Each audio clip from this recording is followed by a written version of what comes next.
আজকে আমার দিনটা শুরু হয়েছিল সকাল ৯টায়। ঘুম থেকে উঠতে উঠতে একটু বেশি দেরি হয়ে গেছে।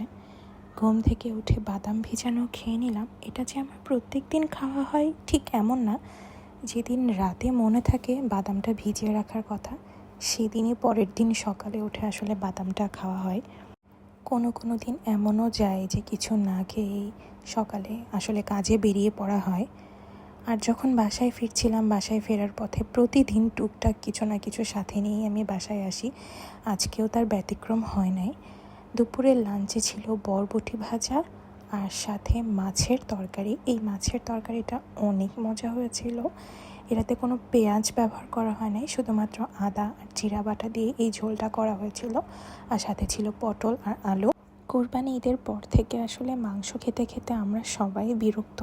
সেই জন্য এরকম মাছের পাতলা ঝোল হলে কিন্তু খেতে বেশ ভালোই লাগে। দুপুরে ভাত খাওয়ার পরপরই আমার প্রচণ্ড সুইট ক্রেভিংস হয়, আর সেই জন্যই আইসক্রিমটা খেয়ে নিলাম।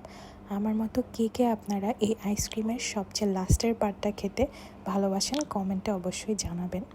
বিকালবেলা খেয়েছিলাম চা, আর তার সাথে ছিল 2 রকমের বিস্কিট। আমি বিস্কিট খেতে প্রচণ্ড ভালোবাসি। রাতে ডিনারে সেরকম কিছুই খাওয়া হয়নি, আসলে শুধু 2টো আম খেয়েছিলাম। গরম কিন্তু আমার এই একটা কারণেই ভালো লাগে, সেটা হচ্ছে আমের কারণে। যাই হোক, আজকের ভিডিও এই পর্যন্ত। সবাই ভালো থাকবেন, ধন্যবাদ।